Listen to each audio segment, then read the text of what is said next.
Peter Shinewell hears his alarm clock go off. He looks at it, and it's 5:31 a.m. He thinks to himself that he needs to change that. He hates it that it's 5:31 and not 5:30. Sloppy, he thinks to himself. Peter likes everything to be perfect.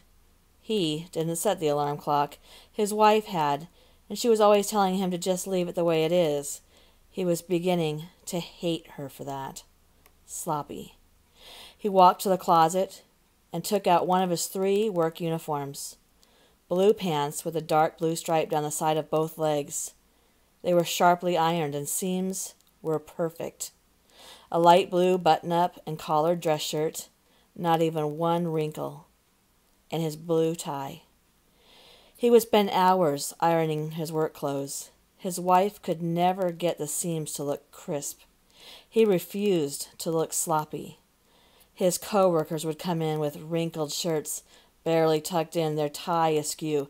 Peter hated that, although it was still better than those who insisted on wearing the company-approved shorts. Grown men in knee shorts. Unbelievable. So unprofessional. He hated them. Sloppy. Today was the day that he decided he'd had enough. He was sick of working with co-workers who could not or would not do their jobs correctly, and yet it was him who had been disciplined twice for unacceptable behavior. The first citation came after he'd politely told Christine Cunningham that her tie was dirty. She'd been sarcastic about how she'd spilled something on it at lunch and she was saving it for later. He could not help it if he began yelling at her for being sloppy and dirty and selfish and his supervisor came, and he'd taken Peter into his office. That wasn't his fault. She was breaking the rules by wearing a dirty tie. Didn't Peter have the right to explain that to her? To point out her ridiculousness? The next came 3 months later. Last week, when Martin Simmons had come to work with those childish knee shorts, looking like he'd tied them into knots before putting them on. Plus, his socks were mismatched. Can you even believe that? Peter had every right to tell him what an idiot he was. And it wasn't his fault that Martin had pushed Peter when Peter had gently tapped him on the chest with his pointer finger. Yet Peter was disciplined and Martin was not. Sloppy. Peter was furious.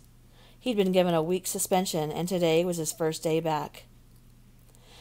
Today, he walked into work with his hand on the steel object in his pocket. The gift had been passed down to him by his grandfather, and today turned into slow motion in Peter's head as he pulled it out and pointed it at his co-workers. One, seeing the terror on her face, Christine begging him not to. Slow motion. He saw her wide blue eyes pleading with his eyes.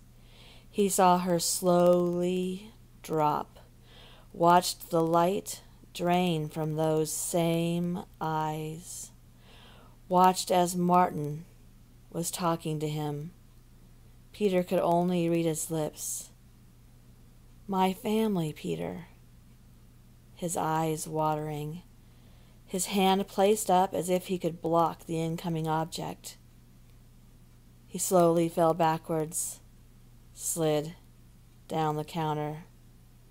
2 more as he watched the horror in their faces, saw them pleading, one holding the locket which held the picture of her newborn grandson, her hand slipping off of it as her head hit the floor. Everything was so slow. He could see every single detail as if it were a movie. See people running for cover, another praying, her eyes closed, her mouth moving with the words, "Please, Lord." He was wondering if she believed in a heaven and a hell. He immediately regretted his actions. He immediately realized that he must be insane, that he was pure evil when he put the object to his own head, and everything went black. Peter Shinewell hears his alarm go off. He looks at the clock, and it's 5:31 a.m. He thinks to himself that he needs to change that. He hates it that it's 5:31 and not 5:30. Sloppy, he thinks to himself.